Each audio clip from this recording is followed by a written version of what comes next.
All right. Hello again, adventurers, and welcome to another exciting episode of D&D Deep Dive, the show where we dive deep into classes, subclasses, and other features of 5th edition Dungeons and Dragons to help you get the most out of your choices. So, today, we are going to be continuing with the subclasses for the rogue in Xanathar's Guide to Everything with the Mastermind.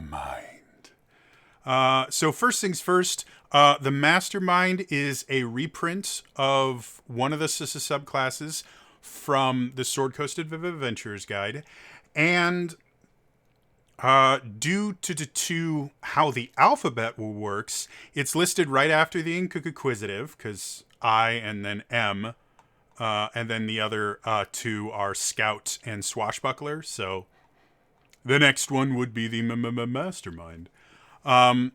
However, the Mastermind and the Inquisitive, from a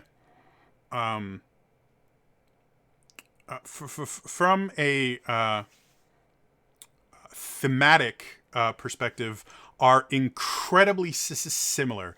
They're both much more about kind of espionage and spying in general. The Inquisitive is a little bit more about gathering knowledge, where in theory the Mastermind is a little bit more about manipulation and things of that nature. In practice, however, they are really similar, and we'll get into kind of the minor differences and how you might be able to play a Mastermind really well. But as I always did to do on here, really quick, brief refresher on 5th edition class design. Effectively, every class should play very different right from the beginning. So every class has these things that we call defining features. And they, in order to be a defining feature, they need to show up within the first two levels. So for the rogue, the two kind of big defining features are sneak attack. They get it right at level 1. It basically means under certain conditions, they get to add extra damage to their attacks once per turn. And by extra damage, I mean extra damage. It starts out as a single d6, but by the time you reach like 17th or 18th level, you're getting an additional 10d6 damage on a single attack. And because they are all dice, if you crit, you double that. So rogues are masters at doing burst damage. The other thing they have is what's called cunning action. Cunning action is basically additional uses for their bonus action. The base version of cunning action lets them dash, disengage, or hide using their bonus action. Normally all of those take your action. So dash, they can move faster. Disengage, they can get away from enemies without getting opportunity attacks. And hide should be self-evident. So that's kind of what every rogue is going to be dealing with, no matter the subclass. Is they're going to be looking for ways to get their sneak attack and using that dash, disengage, and hide to be able to get exactly where they want to be on the battlefield whenever they want to be. They tend to be relatively hyper mobile and very good at not being seen when they don't want to be. So let's dive into the Mastermind itself. So at the third level, they get only two things compared to the Inquisitives, the 3, which is really common for subclasses. The first thing they get at the third level is called Master of Intrigue. You gain proficiency with the Disguise Kit, the Forgery Kit, and one gaming set of your choice. You also learn 2 languages of your choice. Additionally, you can unerringly mimic the speech patterns and accent of a creature that you hear speak for at least 1 minute, enabling you to pass yourself off as a native speaker of a particular land, provided that you know the language. I've said this many times before. I like the disguise kit, but my absolute favorite item that is used the least in most games I see is the forgery kit. The forgery kit is such a useful thing, to the point where I have a bard character that I've played in the Adventures League that I specifically took. I believe it was the charlatan background. I'd have to look again. But I took the background specifically because the background feature gave it the ability to perfectly forge anything if you've seen it once. And that is unbelievably useful. So being able to use a disguise kit, forgery kit, learning a couple extra languages. Languages are always undervalued in D&D in general. A lot of people just fill them in. It's like, oh, cool, I know another language. And they think that, maybe they might use it, if they're going through a dungeon and find a book in another language. But when you really get into languages, and if you are going to be playing the Mastermind as a hyper manipulator, being able to know a lot of languages can be incredibly useful. Again, especially if you're going to lean into what the Mastermind is designed to do, which is Mastermind. They're designed to manipulate. They're designed to always know more than the other person and ensure that what the other person knows is exactly what they want them to know. Again, comparing it with the Inquisitive is all about gathering as much information as possible and using it. The Mastermind is a little bit more towards controlling information. Not so much about gathering as much as they can, but being able to control the information that they do have to its most useful efforts. And that's going to be the big kind of dividing line. If you have an Inquisitive and a Mastermind in the same party, that's going to be the difference between them, is how the Mastermind is going to be going out and getting information on everything. The Inquisitive is going to be going out. The Mastermind is going to be focusing a lot more on, okay, how can I use this knowledge? Who wants this knowledge? Who doesn't want this knowledge out? And going on to that. And all these the things give you that ability. The disguise kit effectively will allow you to pass as just about any nondescript person, which will get you into places you normally can't. The fact that you can mimic speech patterns and accents means you can insert yourself into another group using a disguise kit and give them different information that they will believe from someone else that they wouldn't believe from you. You can give them, you can infiltrate a group multiple times using different accents and disguises and give them conflicting information to make them doubt the real information they have. Again, the Mastermind, that's what they do. Think Mastermind, think hyper manipulation. That's what you need to do to get the most out of this class. Now, that does mean that in just regular combat, this is going to be a little bit less useful. You still can manipulate people by convincing them you're someone else. Thank you, phone. To a point, but it's not really going to be that useful. So, the second thing you get at third level is called Master of the Tactics. Starting at third level, you can use the help action as a bonus action. Additionally, when you use the help action to aid an ally in attacking a creature, the target of that attack can be within 30 feet of you rather than within 5 feet of you if the target can see or hear you.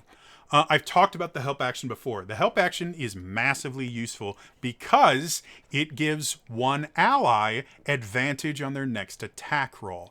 And giving a character advantage is always a good thing.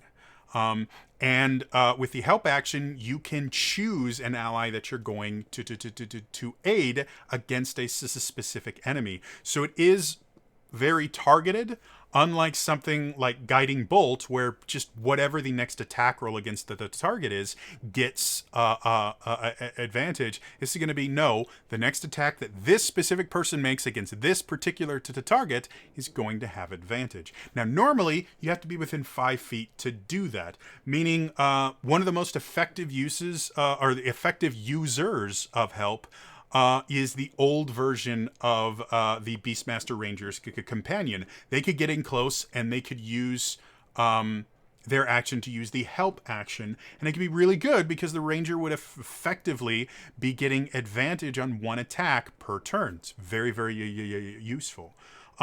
This, you can do it from up to 30 feet away, so Masterminds can be ranged rogues.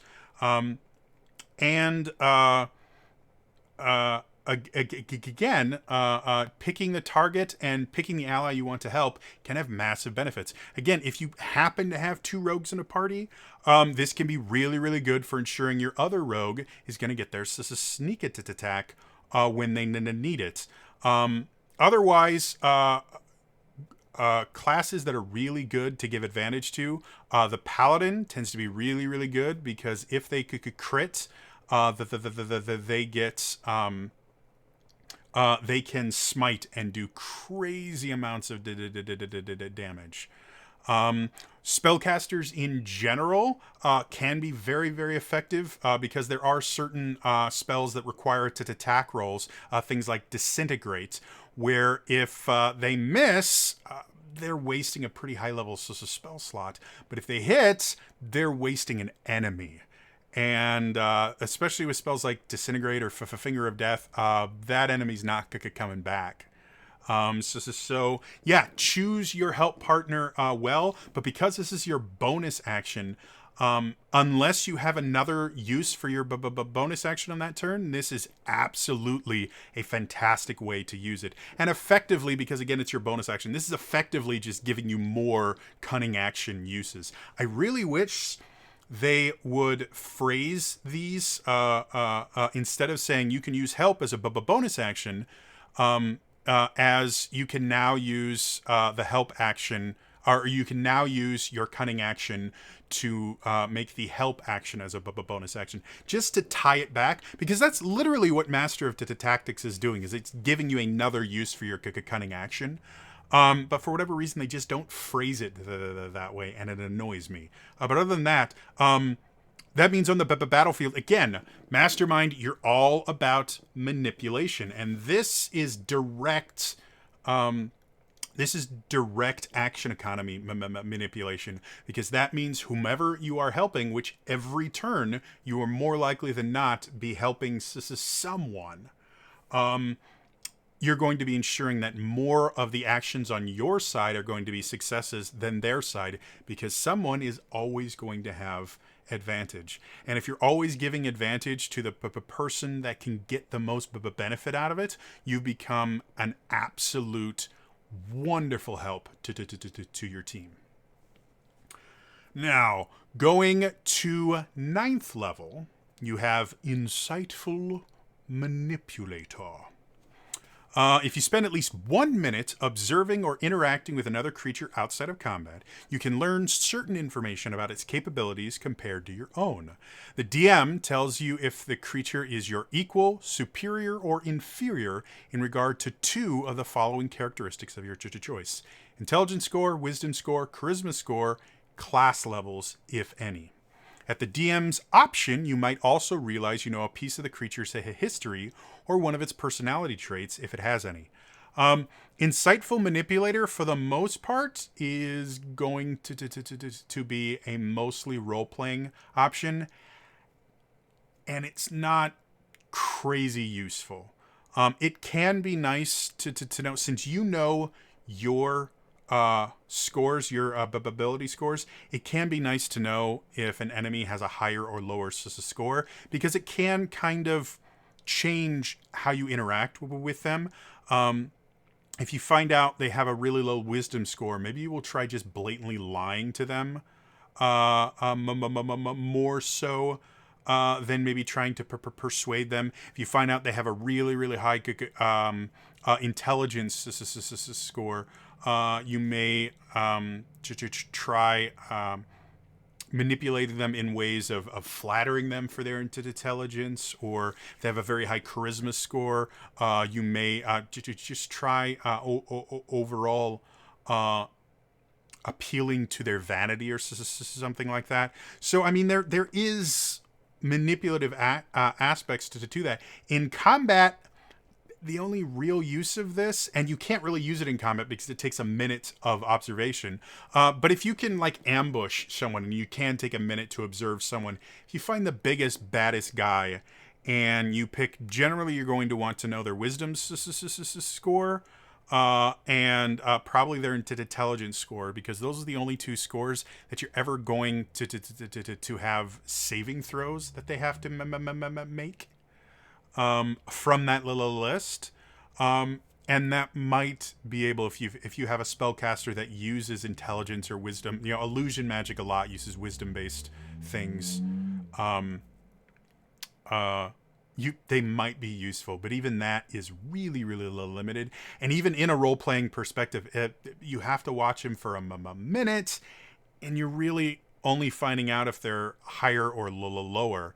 If you have an intelligence score of 10 and they have an intelligence score of 11 or 19, you're only going to find out that it's higher than yours. So for this particular one, I don't see a ton of usefulness for it. The second part, you might realize, a piece of the creature's history or one of his personality traits, that might be useful to a point. But everything else is just kind of not all that great, in my personal opinion. Going to 13th level, you have Misdirection. You can sometimes cause another creature to suffer an attack meant for you. When you are targeted by an attack while a creature within 5 feet of you is granting you cover against that attack, you can use your reaction to have the attack target that creature instead of you. As far as combat abilities go, this is one of the most specific and very limited use abilities I've seen in any of these subclasses. Basically, first things first, most people don't know the rules about creatures granting you cover from other attacks. Effectively, if I believe, and even this, I'm having to pull because I've never actually used this as any of my games. If you have an ally near you and an enemy is targeting you, but the ally is there, you technically have half cover from the attack because the ally is in the way.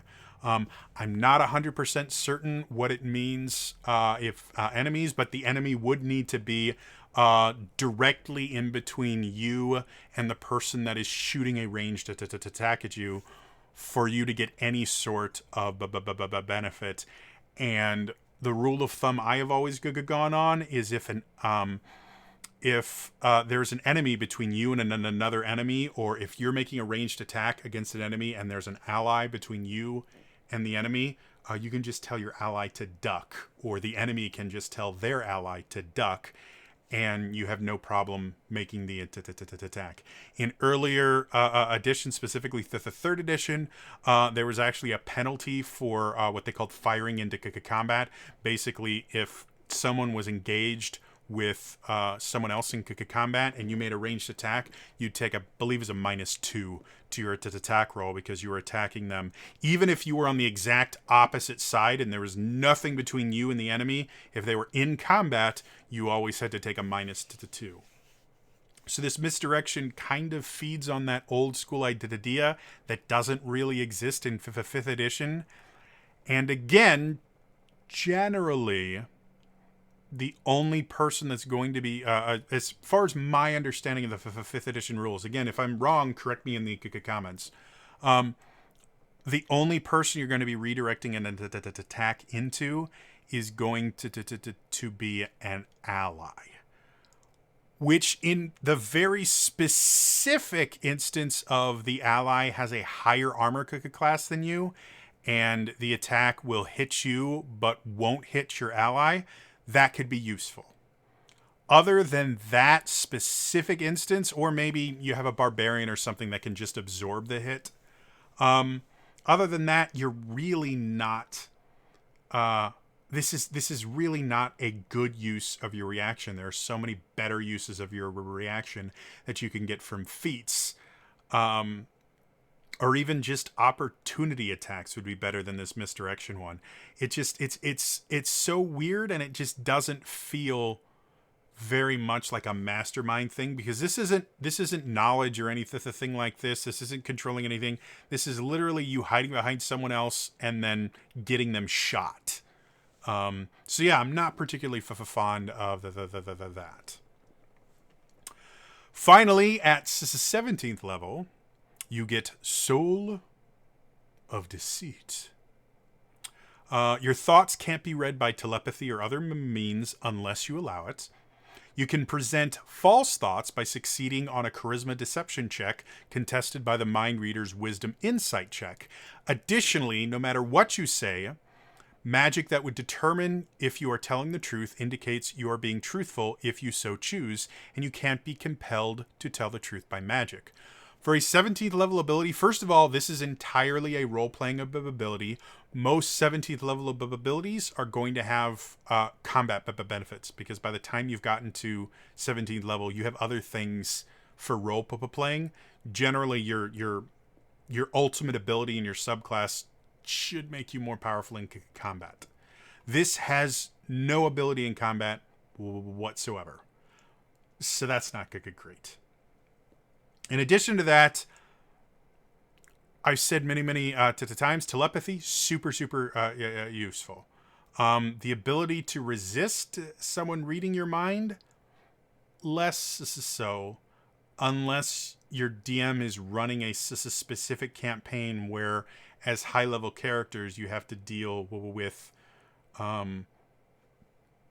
enemies attempting to telepathically read your thoughts, which doesn't happen a lot, to be honest. Like, the situation in my mind, I could see this happening. If your big baddie is a mind flayer, or maybe a really powerful archmage or something like that, I could see maybe if you got captured somewhere after 17th level, they might try to read your mind or anything like that. But by the time you are 17th level, you already have really good saves. They're going to have an incredibly hard time reading your mind anyway. And yeah, being able to give the enemy false information that they think is true, that magic tells them is true, is incredibly useful if an enemy is actually doing that. Again, if you're fighting a cult and one of their clerics tries to make you to tell the truth, again, that could be super cool, and you could lie to their face and use this as a way to infiltrate their camp and gain their trust, and it could be a really cool story for just the mastermind.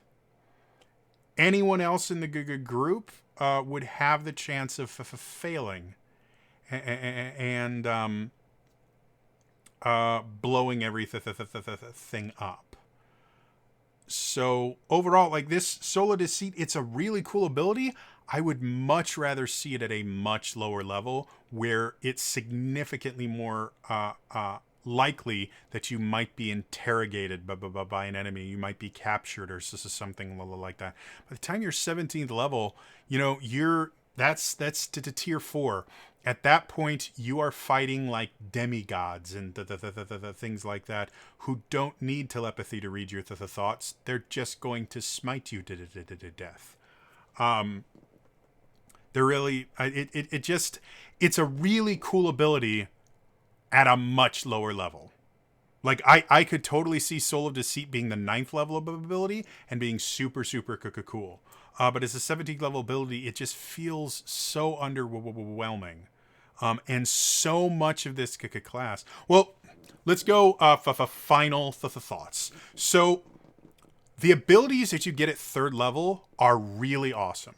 The Master of Intrigue gives you the ability to do so much from the manipulation standpoint. Again, as the Mastermind, you are meant to be going around and manipulating everything you possibly can.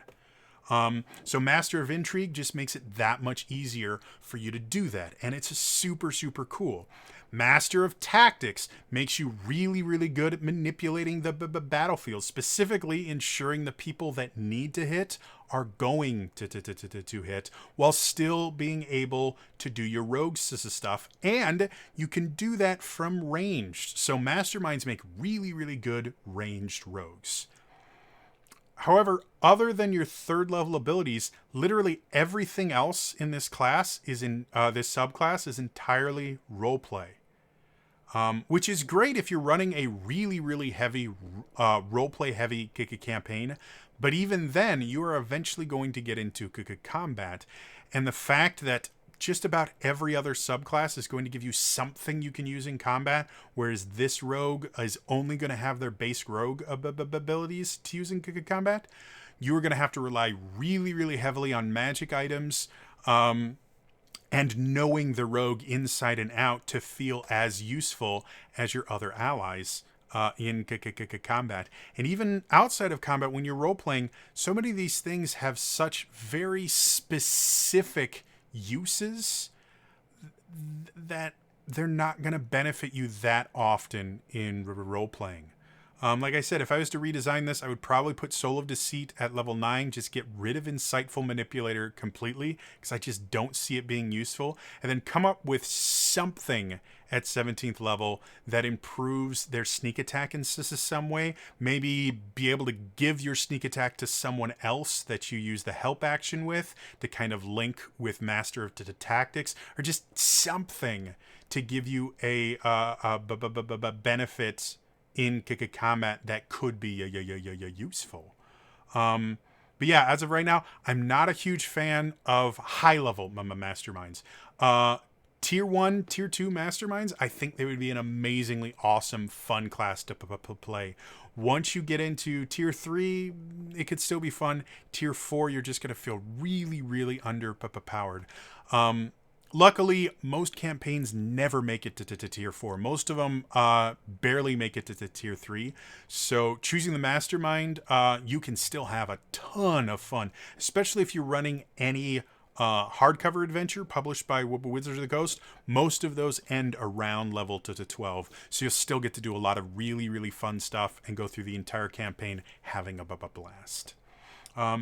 Anyway, that is going to be all for me today. As always, if you enjoyed this, please hit that like button. Also, subscribe to the channel so you're never missing any of my videos. I'm still trying to do for a week.